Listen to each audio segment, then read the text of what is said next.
Bueno, vamos 15 minutitos a la parte final. No voy a mostrarle las imágenes de la colocación de dispositivos y procedimientos con eco transesofágico porque se va a hacer muy extenso. Si están interesados, quieren quizás por ahí se los puedo dar en la segunda parte, donde vean los procedimientos un poco más complejos. Y ahora lo que quería compartirles que les va a servir es esto que tiene que ver con algunos tips para la práctica diaria, como que me llevo a casa, ¿no? De todo esto. Y entonces, respecto a la valoración de la insuficiencia valvular, es como recordar también un poco, y esto les va a servir para otras valvulopatías, los principios básicos. Cuando hablamos de principios básicos, que vamos a ver en varias de estas diapositivas, recordar, cuando nosotros medimos flujo color, el flujo color está mostrando una aceleración proximal del flujo, la válvula regurgitante, y la expansión de ese flujo distal en la cavidad receptora. Si yo identifico esto acá, esto es el ventrículo izquierdo y esta es la aurícula izquierda. La aurícula izquierda es la cavidad, digamos, receptora, por lo tanto acá voy a valorar la expansión de este flujo distal, y cuando hablo del flujo proximal estoy hablando de este flujo, en este caso, si hablo de insuficiencia mitral, en el ventrículo izquierdo. Y entonces la diferencia, digamos, o el cuello más estrecho de todo este flujo color es lo que nosotros llamamos como vena contracta. Entonces, cuando yo voy a hacer esta medición en el eco 2D, que lo vimos en todos los casos anteriores, donde yo les puse directamente y dije, bueno, no voy a detener porque la idea era mostrar y hacer hincapié después con posterioridad en esto, es que ustedes, digamos, vieron ya la valoración y la cuantificación, ya estaba puesta en las diapositivas para seguir avanzando. Pero si yo estoy frente a este paciente y tengo que valorar, fíjense que es muy importante para tomar todas las decisiones, para decir si la valvulopatía es moderada o severa. Yo estoy utilizando todos estos métodos que eh, eh, algunos son semi-cuantitativos y otros son cuantitativos, pero entonces es muy importante que la medición sea exacta. ¿Por qué? Porque imagínense y recuerden siempre que esto es un elemento, un dato que yo pongo en una suma matemática, que el equipo después, la mayoría de los equipos la tienen incorporada, y si no, sabemos la fórmula para hacerla manual, pero son sumas matemáticas que en donde una pequeña diferencia de un dato que nosotros ponemos nos va a alterar el valor total, y por lo tanto, si nos da un valor diferente y tomamos decisión en función o informamos ese valor, bueno, estamos definiendo de alguna manera conducta, ¿no? Entonces, con respecto a esto, yo lo que les recomiendo es usar Zoom. ¿Por qué? Porque el Zoom les va a permitir focalizar con mayor precisión, perdón, con mayor precisión la valoración. Y esto, perdón, y esto, bueno, esto lo que está puesto acá es lo que les decía, pequeñas diferencias en la anchura, en lo que yo mida de acá, de la vena contracta, eh,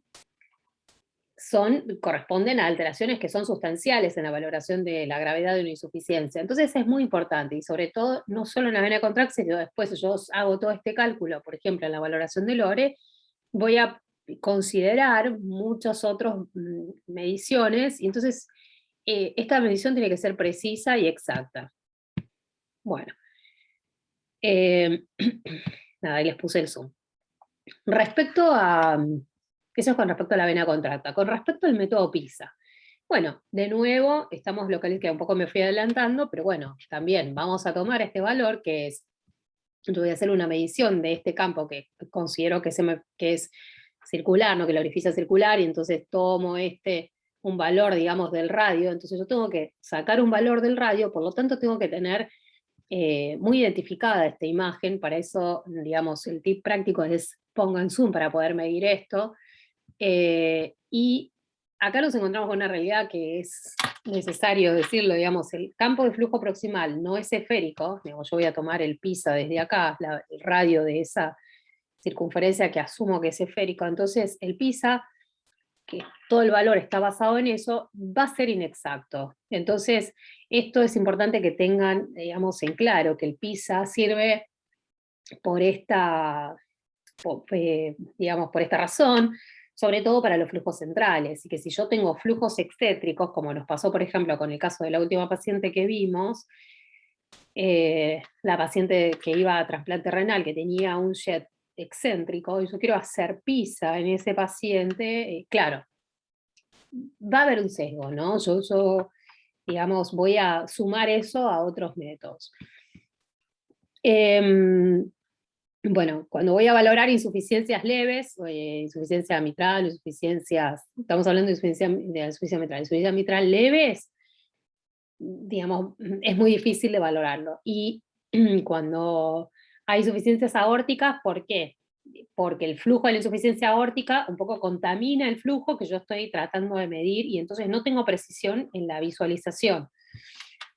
Después otro tips muy importante acá a tener en cuenta es identificar el plano valvular mediante 2D, porque a partir de ahí, recuerden que el PISA se mide desde la velocidad de Aliasing, desde este piso, o sea, desde la velocidad de Aliasing, que es en donde yo noto la diferencia, donde cambia el color, digamos acá, este semicírculo, hasta el piso valvular.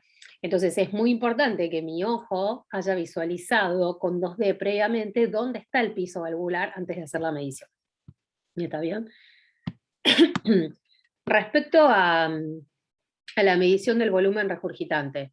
Bueno, acá quedó algo marcado que nos... bueno, esta es la medición, justo está como sobrescrito, pero bueno, la medición, la fórmula para calcular el volumen regurgitante, yo necesito el volumen sistólico total y el volumen sistólico anterogrado. Es una fórmula matemática, por lo tanto yo voy a seguir poniendo información acá. Pequeños errores que yo tengo en la medición del la medición del diámetro del tracto de salida del ventrículo izquierdo, van a impactar en el cálculo del volumen sistólico. Esto les va a pasar también que seguramente se los dio la doctora Sánchez cuando hablamos de patología aórtica, sobre todo, cuando medimos el volumen sistólico en general para los pacientes, para saber, sobre todo en las unidades coronarias, ¿no? Queremos como corroborar que están en bajo volumen, y entonces usamos esto para definir el volumen sistólico, y esto es clave, determinar con precisión el volumen, el diámetro del tracto de salida de ahí, porque está condicionando un valor en una fórmula. Y sobre esto, si esta fórmula yo la traslado además a otro, digamos, esto va a impactar en el valor final que yo tenga. Bueno, es otra cosa que si, digamos, si la válvula aórtica y la válvula mitral, si ambas tienen regurgitación, si ambas tienen insuficiencia, se puede emplear el flujo a nivel de la válvula mitral para calcular el volumen sistólico anterogrado, ¿está bien? Eso es una cosa importante que también pueden considerarlo y tenerlo presente. Bueno, y acá respecto al ORE, siempre en todo esto es importante usar más de un método, está bien que esto lo hablamos y no quedarse con uno. Esto es como una alerta para que lo tengan presente. Y en las inversiones del flujo distal, bueno, tener en cuenta que las inversiones del flujo distal siempre nos están indicando gravedad. Es importante integrar con otros de los elementos que nosotros estamos usando para valorar, para cuantificar, perdón, valorar y cuantificar. Siempre va a ser mucho más específico cuando yo más distal a la válvula lo esté midiendo.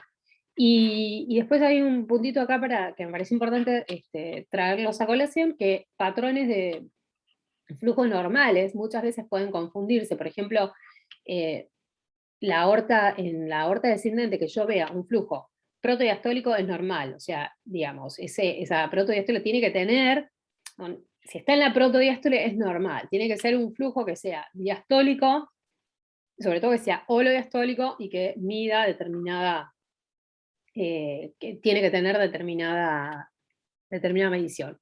Y la inversión, o sea, si yo veo la inversión, o sea, este flujo que está totalmente invertido, característico y típico en la aorta descendente, pero veo que la válvula aórtica no pierde, no se correlaciona lo que yo estoy viendo ahí con la inversión, vayan a buscar y mirar ductus, descartar ductus también porque es digamos, otra posibilidad.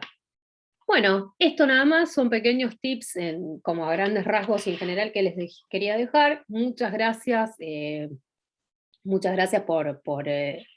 por la presencia, por el entendimiento en esta situación con conflictos técnicos que se presentaron. Y acá les dejo mi mail y cualquier duda que tengan me pueden escribir, comunicarse conmigo. Bueno, espero que les haya gustado, les haya servido y bueno, suerte y éxitos en el examen.